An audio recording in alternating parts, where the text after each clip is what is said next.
It's 8:14 on Breakfast. Our guest this morning is historian David Blight. We're talking about the American Civil War, 2 years off its 150th anniversary of that war, the end of that war.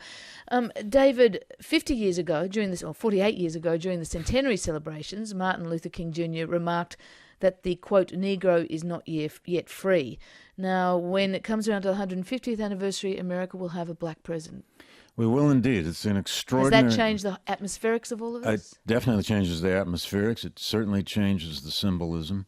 It will change the rhetoric.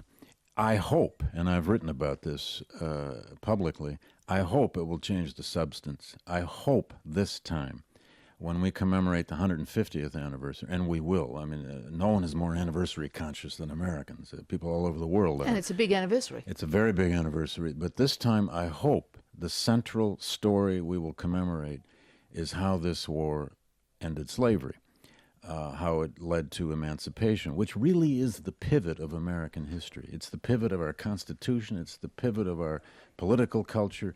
It's the pivot of this drama about race that is the oldest story really you can tell about the United States.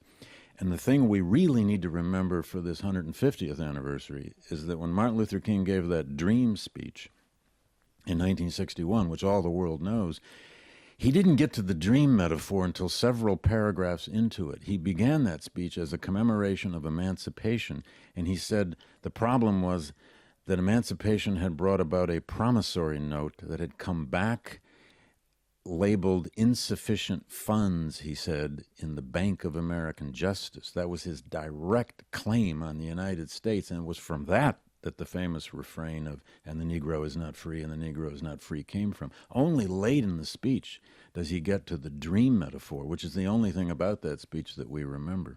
In other words, the payola had never been delivered for black Americans. Right. You said earlier the political, the moral and the economic causes of this war. Slavery, the political, moral and economic cause. Yes. It's surprising to read. I was surprised to read that you described slaves in the 1850s as America's single largest financial asset. They were. And a recent study found the value of slaves in the domestic market back then at over $9 million. That's in 1859 money, not doubt. That's a hell of a lot of money.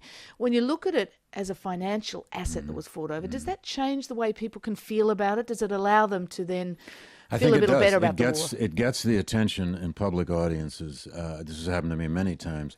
When you tell people that slaves in 1860 were worth approximately $3.5 billion in 1860 dollars, and that they were the largest single financial asset in the American economy, they can begin to understand why the Deep South would defend it so much, why they would not give it up, why they feared a society without it. It can lead you to becoming an economic determinist, which is not what you want necessarily, but it would be like giving up the entire computer industry today. And just finally, David, if the debate is changing, if the war is being recast, as you seem to be suggesting, is that have anything to do with the way it's being taught in schools? Is there standard teaching of the history of the Civil War in schools, and perhaps is it taught differently in the North and the South? Well, there's no standard in the United States in terms of national standards, but yes, this event is taught differently between North and South. I encounter this all the time when I have Southern students at a Northern university.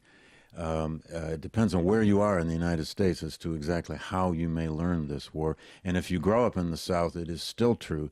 You may grow up hearing this war referred to as the war between the states, and sometimes even as the war of Northern aggression. Great changes have occurred, make no mistake, in how we view this event collectively in America. But there still is a neo-Confederate cultural movement that wants to legitimize the Confederacy.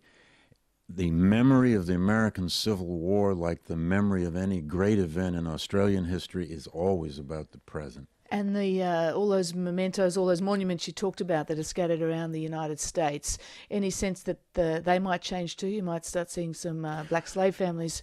Well, we are seeing a small number of memorials and monuments erected to the black soldiers in the Civil War, and even to the whole story of slavery.